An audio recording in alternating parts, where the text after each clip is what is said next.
Todd Champion is the creator behind the YouTube channel Campin' with Champion, a channel built entirely around stealth camping in just about every unexpected place you can imagine. Todd never claims to be a professional at it, but no matter where he camps, he always manages to turn it into an adventure filled with fun, curiosity, and surprising calm. At least, until this trip. Because on this particular night, Todd's streak of flawless stealth camps would come to an abrupt end, and he'd find himself in a situation that was far more unsettling than anything he'd faced before. It was August 30th, 2025. The plan was simple. Todd had located a small hideaway right beside the highway, tucked between a cluster of trees that offered just enough cover to keep him hidden for the night. But first, he needed to make sure he wasn't sharing the area with anyone else. He dropped his backpack inside the spot, hopped back onto his scooter, and rode around for a while, scouting, observing, and watching for any signs of trouble. Hours passed, darkness settled in, and still, Todd hadn't seen a single person nearby. Confident the spot was safe, he headed back without a worry in the world. But he was wrong, very wrong. I am back in my spot. Oh my gosh. Thought I saw someone. I'm back in my spot. That same guy that I saw earlier when I went to check the dumpsters was back again. I was just trying to get some like cool shots riding the scooter or whatever, and he just popped up out of nowhere. And then he started asking me like, he's like, do you need me to help you film or something like that? Like did I want him to hold the camera or something? I was like, no, I'm good. Then he was like, where are you camping at? And I was just like, just down the road. Like, I shouldn't even have said that much, but. And then he asked me if I wanted someone else to camp with you. Like, what? Dude. What the crap? That was nuts. When Todd returned, he quickly realized he wasn't alone. Someone had passed by his camp while he was gone. Someone acting strangely, someone who shouldn't have been there. But Todd had been doing this for years, and with experience comes composure. He laughed nervously, shook off the encounter, and continued setting up for the night.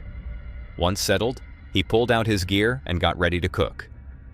Tonight's menu: a bacon cheeseburger and a sweet corn soda, the kind of simple comfort food that usually sets the mood for a good camp. But even as he cooked, Todd kept scanning the trees. His eyes flicked left and right, his posture tense, almost as if some part of him knew the night wasn't over. And he was right, because before he could even finish eating, the stranger returned. I'm gonna finish eating, then we'll read comments from last week's video.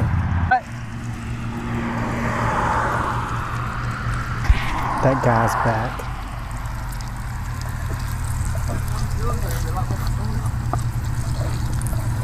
You hungry? No. I got a sandwich here.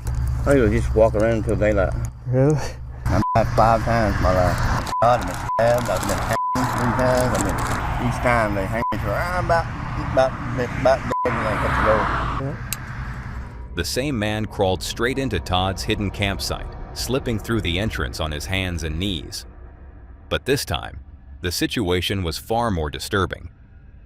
He began rambling about dying multiple times, about things that made no sense, about experiences that didn't sound grounded in reality. Todd's instincts kicked into overdrive. Quietly, discreetly, he slid his knife into his hand, keeping it out of sight, but ready if the situation took a dangerous turn. Got any kids or anything? I got 4 kids. How old? Twin boys, 13, 2 girls, 16 and 15. I got 2 boys. Well, don't miss the little things in life. I'm just still growing up, man. Yeah. I miss mine. I used to be a truck driver and I quit because my kids were little. Trying to do this, maybe I can do something better, you know. Did you someone with you to help you do it? My wife. I've been married for 15 years. Before I met my wife, dude, I was bad. I probably wouldn't still be around if I hadn't met my wife. As the man continued talking, the tone of the encounter shifted again. He began asking Todd personal questions: who he was, why he was camping, what he was doing out here. But no matter what he asked, Todd couldn't shake the heavy weight in his chest. Something was deeply off about this man. Everything about his presence felt unstable, unpredictable. And then the man asked if he could borrow Todd's phone to text his family. That's when Todd's uneasy feeling solidified into something much clearer.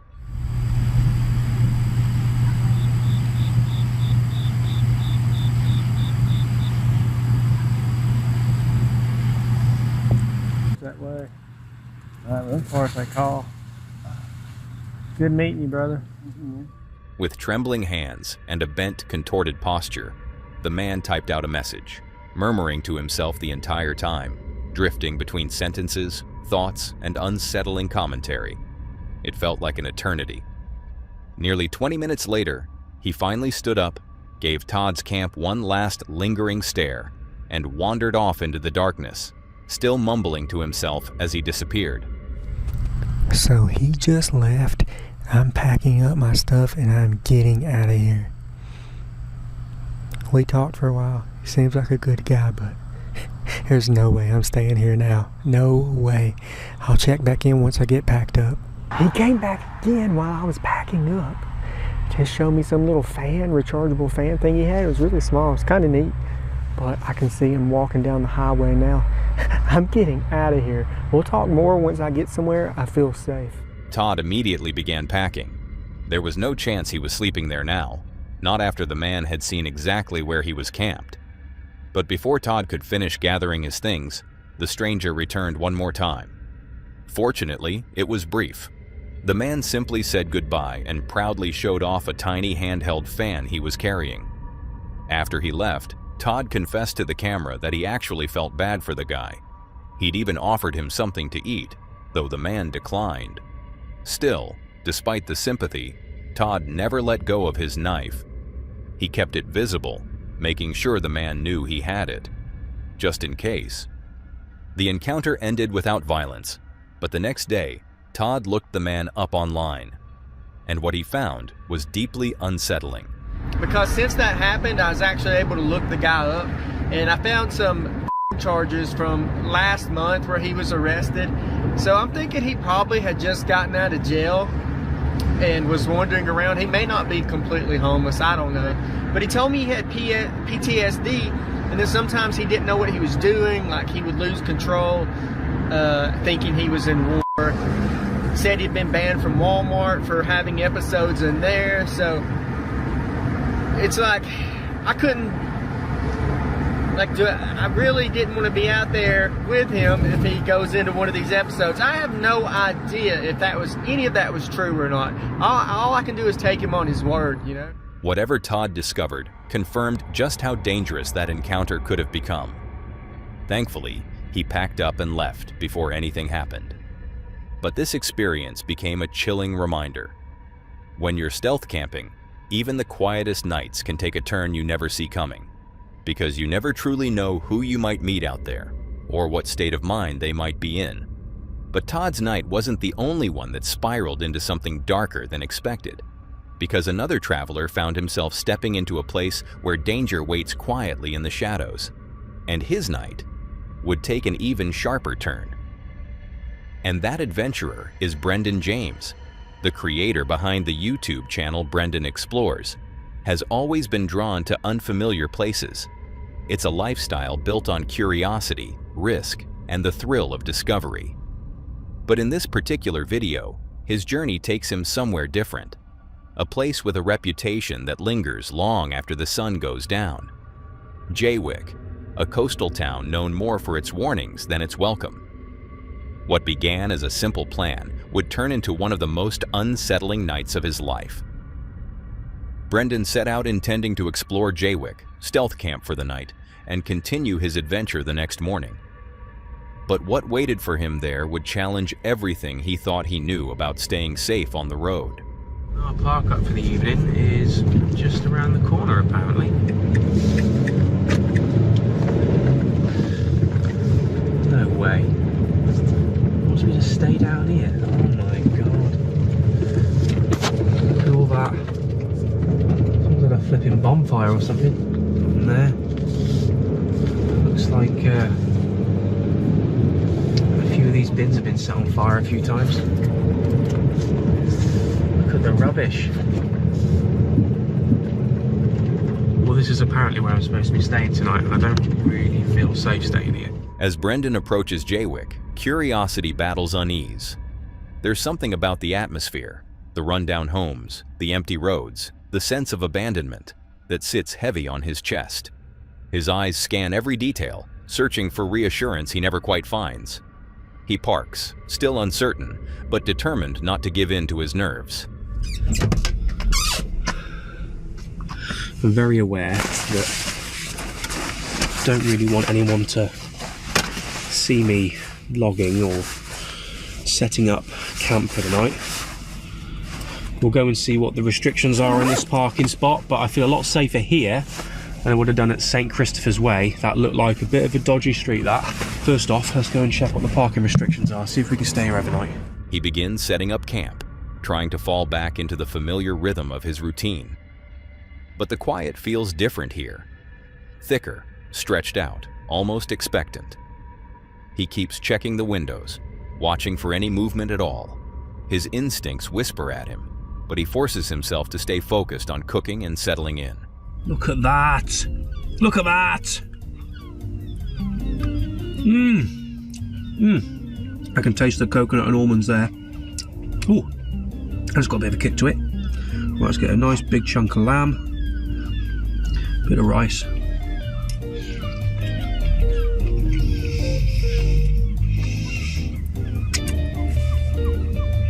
That right there is by far, hands down, the best meal I've cooked in this van. As he prepares dinner, the unease follows him like a shadow. He keeps glancing outside, sensing something he can't quite explain. He tries to dismiss it, tells himself he's overthinking, just tired, just anxious. But deep down, part of him is waiting, listening, bracing. When I started cooking dinner, there was a few cars parked around me. There was a van over there. And now I am the only one in this car park, and I wonder why. I'm going to follow my gut instinct. I'm not parking here tonight. Just got a funny feeling about it. And I think when you have that feeling, best thing you can do is move on. Right, okay. I'll look for park for night.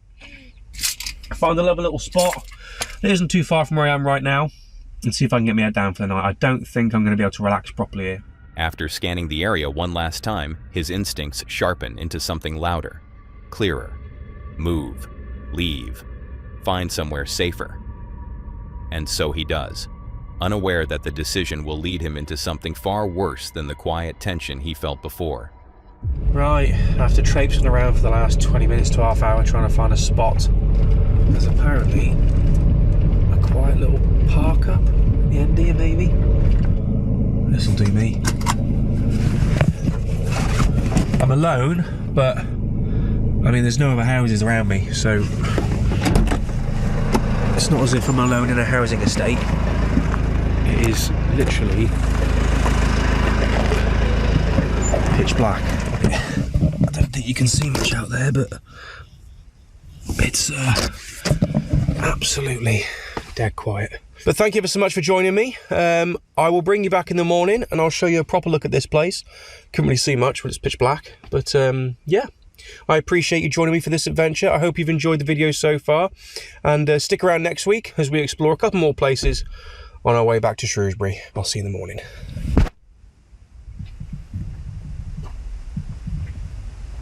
I think someone's outside the van.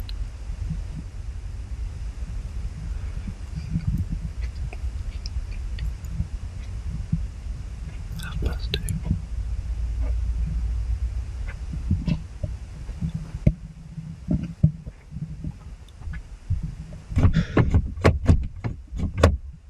Someone just tried the door. Hey! As he finally drifts into what seems like peaceful sleep, the softest sound pulls him back. Footsteps. Barely there at first, then steady, purposeful. Right outside the van. His heart spikes. The isolation of the van suddenly feels frighteningly thin. He sits frozen, listening as the handle rattles, then jerks. Someone is trying to force their way in. And then, the sharp, violent crack of breaking glass cuts through the darkness. The night shatters with it. Right, whoever the that was has now gone. I'm gonna get out of here. Oh my god.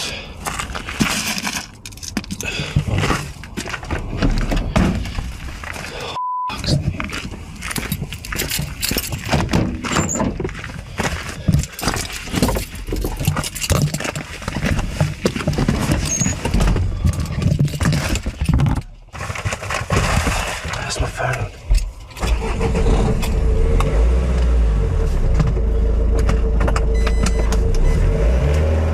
His mind races to keep up. Adrenaline takes over. He steps outside just long enough to see the broken window. A cold confirmation that he was not imagining anything. This was real. He jumps into the driver's seat, starts the engine, and flees with his heart pounding. He doesn't look back. He doesn't breathe until Jaywick is behind him. But what happened directly after the last clip? Well, to say I was scared, you-know-whatless, would be an understatement. I wasn't exactly concentrating on, should I film this, should I film that, so there wasn't really a lot to film afterwards. I just, quite frankly, just wanted to go home. I was really, I wasn't in a good mind space. After cleaning a little bit of broken glass from my driver's seat and the dashboard, you'd be surprised how far glass goes when it smashes. I've been finding little bits everywhere, but the van was in no fit state to continue camping in, and nor was my headspace, should we say. So I made the long journey back home, but I eventually got home. I was able to do a makeshift repair on the window for a few hours before it got repaired, and put a couple of bin bags with some masking tape or duct tape or gaffer tape, whatever it is. I personally think they saw the fridge covered up in the front. After trying the side door and seeing that they couldn't get in, obviously the curtains were closed, so they can't see inside, although I did see a couple of flashes of a bit of a torch. But they probably saw inside the front cab, saw the curtain covering this huge box, and I can only assume they thought it was a toolbox or something, and decided to put the window in. When he finally gets home, the fear hasn't faded, only changed. He sweeps the shattered glass from the floor, but the uneasiness remains, filling the room with a quiet reminder of how close things came to turning out differently. Jaywick wasn't just another risky place on the map anymore. It had a presence, a memory, a shadow he couldn't shake. Brendan survived the night. He made it home. But one question echoed long after the camera stopped rolling. Who was out there, watching him through the dark? And what would have happened if he hadn't woken up in time? And while Brendan escaped Jaywick before things grew even worse, not everyone is that lucky. Meet Noah, a man who had no plans to film anything at all. But after a deeply disturbing experience in Sun River, Oregon, he turned on his camera because he needed the world to know what had happened.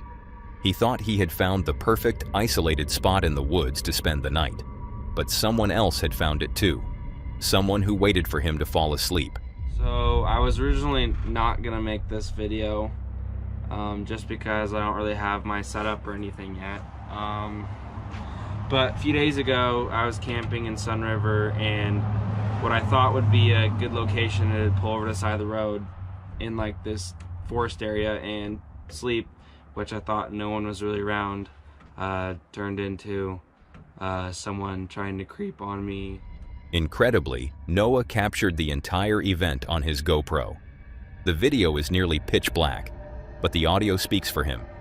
I'm currently sleeping in the back of my truck right now. I don't even know what time it is, and there's someone walking around my truck right now. If you can hear that, it's pretty loud. He's been walking around for like 20 minutes already. My gun's in my cab though. I don't really know what to do. I'm a little freaked out right now, and it's like pitch black outside, probably like 2 in the morning, and he just keeps walking around. you can hear someone outside his truck, circling, creeping, testing his vulnerability. The quiet forest shifted into a place of raw danger as the sounds grew heavier, more deliberate. He's literally touching my truck. How am I supposed to get him away? He's literally knocking. He's literally knocking on my truck. The canopy, the back door's locked. I've never been so scared before ever. I don't think he knows that there's anyone in here.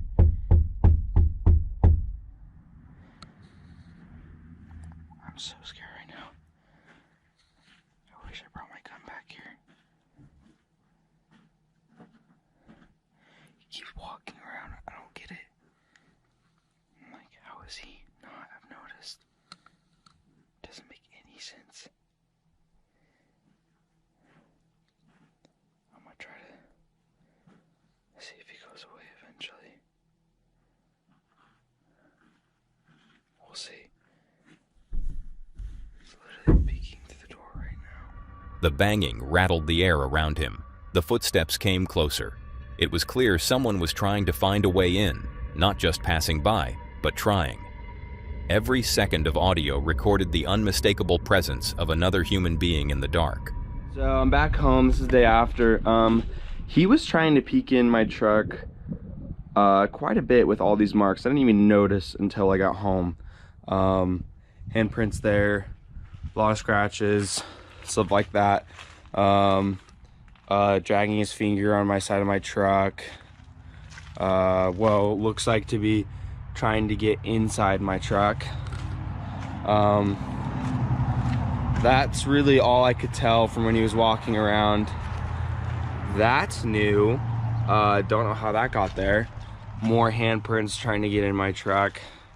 At least the back canopy was locked, but yeah, that was the result. By the next morning, back at home, Noah inspected his vehicle and froze.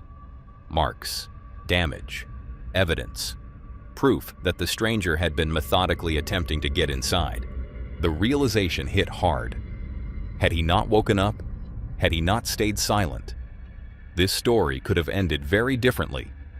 To this day, it remains the most terrifying night of his life, a reminder that sometimes the most dangerous monsters aren't legends or creatures in the woods, but the people walking quietly in the dark, right outside your door. Noah's experience proves how quickly a peaceful night can twist into something terrifying. But he wasn't the only one who found himself trapped in a silent battle against the unknown. Meet Sean, the creator behind the YouTube channel Love Sundays. His videos usually capture the peaceful side of van life, the quiet road, the gentle hum of the night, and the freedom of waking up wherever he chooses. But on this particular night in Cornwall, that sense of freedom would collide with a terrifying reminder of how vulnerable van life can truly be. Sean thought he had found the perfect spot, tucked near the coastline with just enough privacy to stay unnoticed. But the moment he saw the sign restricting overnight parking for camper vans, a knot tightened in his stomach. Still, he decided to take the risk. He would keep a low profile, stay invisible, and leave at sunrise. I'm just trying to work out what this sign means. So it says, parking for cars midnight to 9 AM, 1st of May to the 30th of September. This isn't a camper van, but it is a van. If I'm gonna stay here, I'm gonna have to be really, really quiet about it. Not make it obvious that I'm gonna be staying in the van. So I'm gonna pull the blinds across now, and then probably just get in the back and just stay back there. Determined not to draw attention, he pulled his blinds shut, cooked his dinner in the suffocating heat, and sat inside a van that was slowly turning into an oven, all for the sake of remaining hidden. Okay, so for tonight, here's what I'm thinking I'm gonna do. Is I'm not gonna pull the bed out so that if I do get asked to move on or anything in the night, then I can just get up and go, essentially. I'm gonna cook my dinner inside the van with all the doors and windows shut, because I don't really want to bring attention to myself, because if somebody walks past that lives here and they see that I'm cooking with the door open, then they're gonna think that I'm probably gonna be staying here overnight. To put on top, do you know what? I'm so sweaty. I knew I said I wouldn't do it, and I knew I said I wouldn't go back outside, but I might have to just go and eat this out there. I walk away from the van so no one knows that I'm here. But eventually the heat became unbearable. Sweat clung to him despite the still air. With no other choice, he stepped outside to eat, distancing himself from the van so it still appeared empty to anyone passing by. I am going to go outside though just to check to see how well the blackout curtain's working. I don't want to have all the lights on in here if you can see any form of light peeking out through the curtains. Okay, so I'm outside. It's pretty dark as you can see. Really dark actually. I'm just going to turn the lights on. Let's just see what we can see. So, if you ask me, that looks pretty dark. Okay, I need to get back in the van before people notice. Okay, so this is my bedtime routine when I'm in the van. 1, lock the doors. 2, keep my keys ready just in case I need to get up in the night and just go. So they're going to be left. Later that night, he performed his usual final checks, scanning the area with a sense of lingering unease.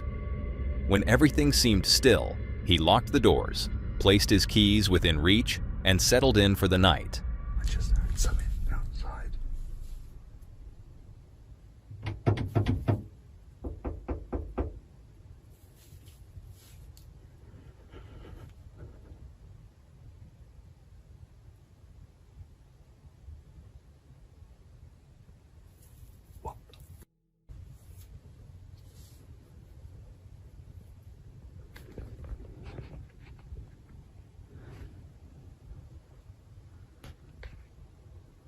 Okay, I think they've gone.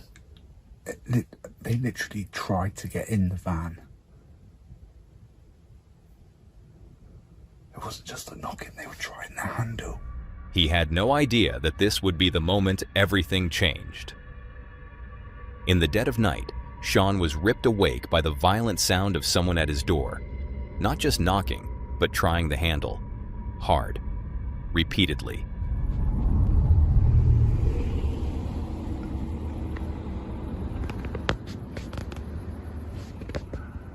My heart was pounding then. I mean, they were either trying to move me on or trying to break into the van. Either way, not pleasant. He froze, barely breathing, listening to the unmistakable sound of someone trying to force their way inside. Every second stretched impossibly long, the fear tightening around him like a vice. And just as suddenly as it started, it stopped. That knock last night could have been a number of things.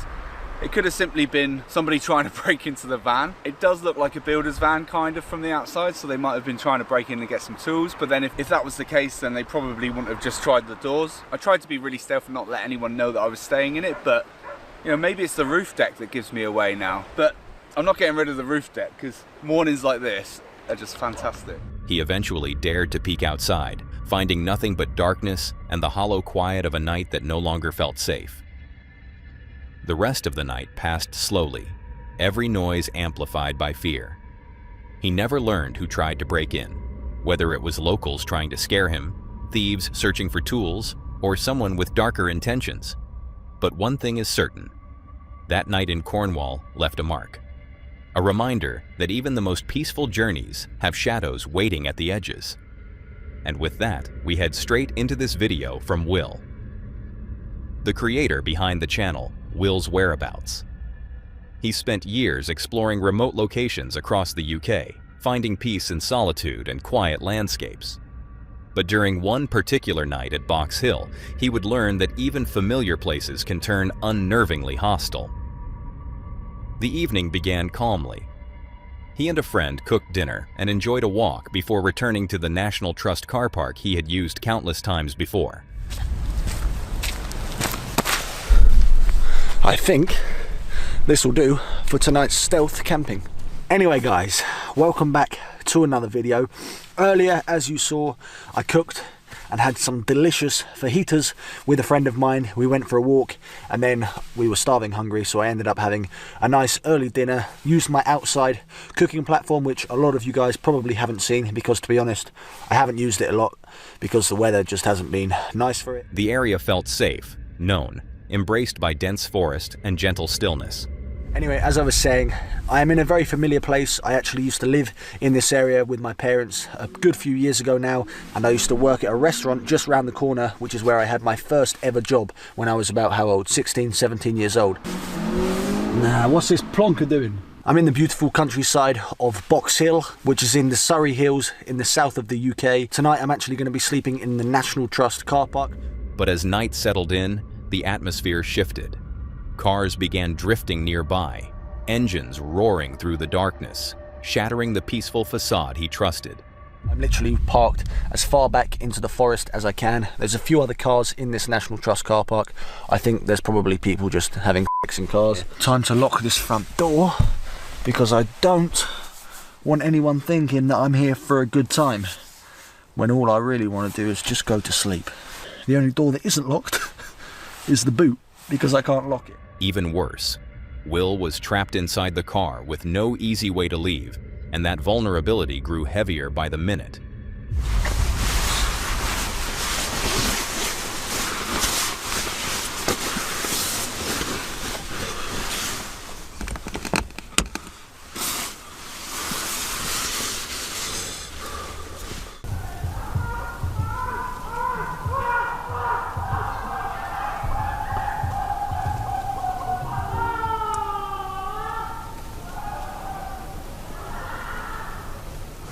I don't think I'm going to be getting much sleep tonight.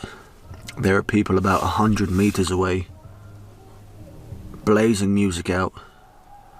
At least some good songs anyway. And some people screaming. Wish me luck, everybody. The chaos outside escalated, shouting, screaming, voices filled with something feral, unpredictable.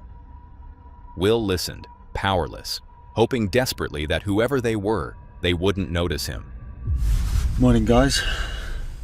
You probably wouldn't believe that it is actually 7:30 and it's pitch black outside. Decided to get the gas stove warmed up just to take the chill out the air and get a bit warmer because it's freezing. Right now it's 1 degree and it certainly felt like that in the middle of the night, but it wasn't actually too bad because I sort of cocooned myself underneath the sleeping bag. Eventually, the noise faded into nothing, and by morning, at 7:30 a.m., the world outside was quiet again, almost eerily so. In the car park, the sun is just starting to come up, which I'll show you in a second. You can hear the birds actually. But the experience left a mark. Who were those people?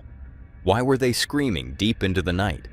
And how close were they to discovering Will sleeping just meters away? It was a stark reminder that the most familiar places can become the most dangerous when darkness falls. Will's night showed that even well-known locations can turn unpredictable after dark. But the next creator chose a place far more unsettling. A place where the silence carries history and the shadows hide much more than imagination. And that's the creator behind the channel The Abandoned Camper, who set out on what she thought would be a peaceful stealth camp inside an abandoned cemetery dating all the way back to the 1800s. It was July 15th, 2022, and at first, everything felt calm. She found a small clearing hidden within the thick bushes beside the cemetery, tucked herself away from view, and began unpacking her gear. It felt quiet, almost too quiet. After setting up camp, she decided to take a walk through the cemetery, hoping to capture some footage of the old gravestones and the overgrown history surrounding her. But that peaceful curiosity didn't last long. As she moved among the aging headstones, strange noises began drifting through the air, soft at first, then unmistakably human. Branches cracking, distant voices, something shifting in the undergrowth.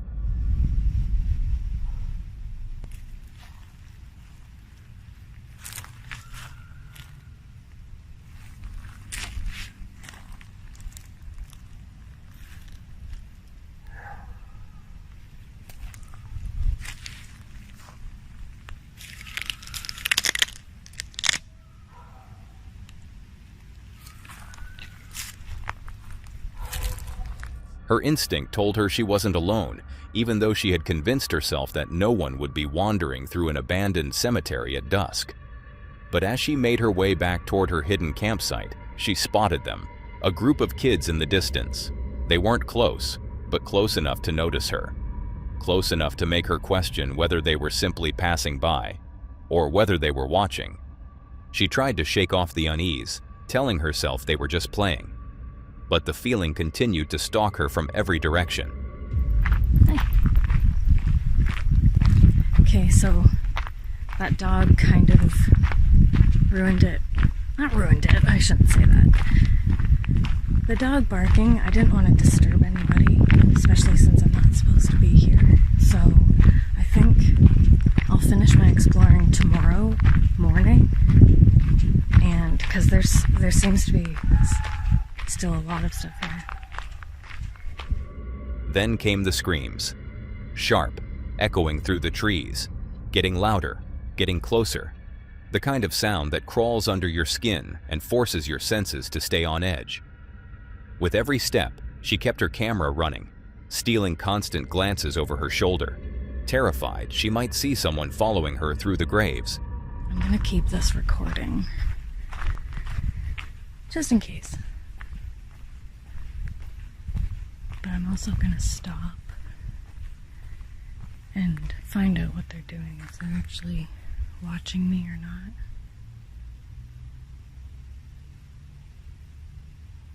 Well, I can see them. I just don't want them to see where I'm going. When she finally made it back to her campsite, she hoped the fear would fade, but it didn't. Instead, the tension tightened. As she started her fire to cook a small meal, the night responded in the worst way possible. The moment the flames flared to life, she heard them. I just had to put out the fire because there are people walking around back here. They don't have headlamps on, but like I said in my last video, I do not like being around people in the middle of a forest, especially when it's dark out. So I might pack up and get out of here. Footsteps, whispering voices, the unmistakable sound of people moving behind her in the trees, and it were not children this time. Her heart pounded as she realized that whoever was out there knew exactly where she was. Without wasting another second, she extinguished the fire, grabbed her gear, and slipped out of the cemetery as quietly as she could, never looking back until she reached safety. Fortunately, she made it out unharmed, but the haunting thought remains. If she had stayed there for the entire night, what or who would have stepped out from the darkness behind her? Now in this last story, the danger wasn't just passing through, it was watching, returning, and waiting for the perfect moment to reveal itself. Meet Carl, the creator behind the channel. Welcome to the Woods, UK. For him, the forest has always been a place of peace, a quiet refuge where the world feels simple again. But that sense of sanctuary began to unravel the moment he realized he wasn't alone out there. It began subtly, an uneasy feeling that he was being watched. We'll know that I've had some sort of intruder in this wood. I'm on the south side of the property today at the furthest point. I've been through the woodland checking on my trail cams. Last week I did have one trail cam go missing. Can't find hiding a hair of it. Not even the strap was left on the tree. So that's just come up missing. It's almost as if someone's unstrapped it and took it with them, like, 'cause obviously they've been caught out or something. All of the other trail cams though are still in situ. I've got a great deal planned for this video, so I have actually got a couple of experimental things that I want to try. I do want to try and set up that sort of dummy camp a couple of 100 yards away from me whilst I'm set up in a stealthy camp, and I have my night vision binoculars trained onto where the camp is. Just put a little cob light or something inside and see if anyone does pass by, because that last camp that I did have was pretty chilly. Then came the first unmistakable sign. One of his trail cameras vanished. Not broken, not damaged, simply gone. Even the strap was missing, as if whoever took it knew exactly what they were doing. Determined to protect his land, Carl turned to aerial surveillance. So for the last 2.5 weeks I have been using my drone for aerial surveillance on this. Might sound funny, but it can actually cover a big area and it can see a lot wider vision than what I can be in the woods on the floor. For 2 weeks, he flew his drone across every inch of the forest, searching for any trace of the intruder. Until finally, he saw something he wished he hadn't. 2.5 weeks in, I did catch something that did catch my attention.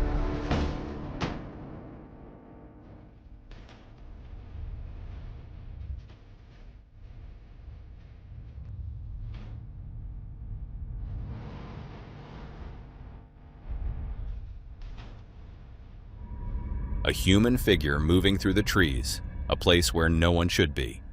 Realizing this was no misunderstanding, Carl came up with a plan. So the drone footage was concerning in the fact that there shouldn't have been anyone else in the woodland. You can quite clearly see some sort of figure of a person walking from one side of the clearing to the other. I don't seem to have any recognition that the drone's there. Although the drone was going quite fast, I obviously slowed it down just so you could see the detail. I'm going to spend the last weekend here before the spring comes. I want to take the stovepipe and the log burner out and give it a good clean once I'm finished in here this weekend. Inspired by one of his viewers, he prepared a decoy campsite, placed deeper in the woods to draw the intruder out. So we are off tonight to do a stealth camp in that area. We've had all that problem at that woodland. It was left in the comments of the last video, and I thought it was a pretty good comment, to be fair, to set up a decoy camp a couple of 100 yards away from where I'm going to be stealth camping. And then basically keep an eye on it with night vision equipment and hit the record button if it's needed. He positioned a light inside the tent, creating the illusion of someone settling in for the night, then retreated into a hidden position with night vision gear, waiting for whatever, or whoever, would show up. As you can see, once you're shut inside, it is quite cosy.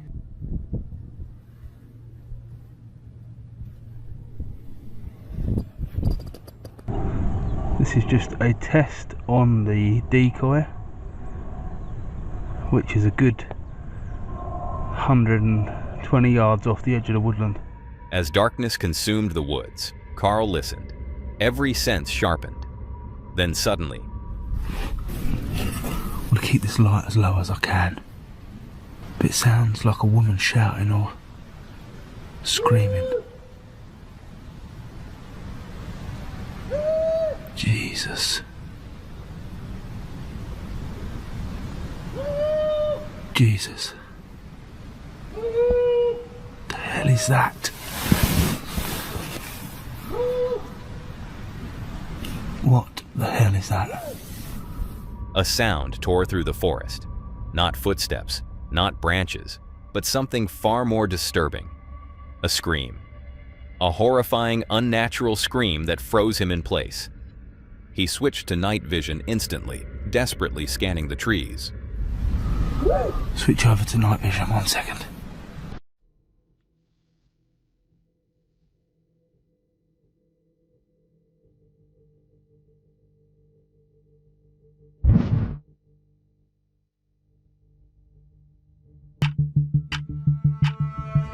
But there was nothing.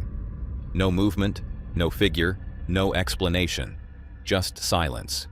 Deeper and heavier than before.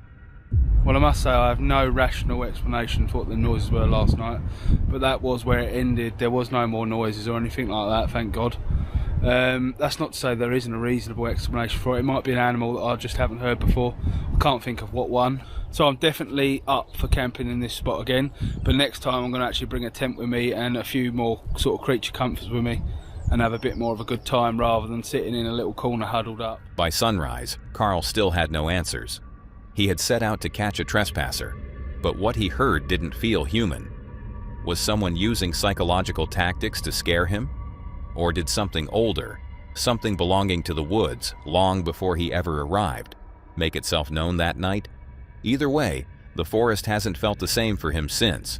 Now that was all for today, folks. If you enjoyed these horrifying clips, click to see more on the video on screen.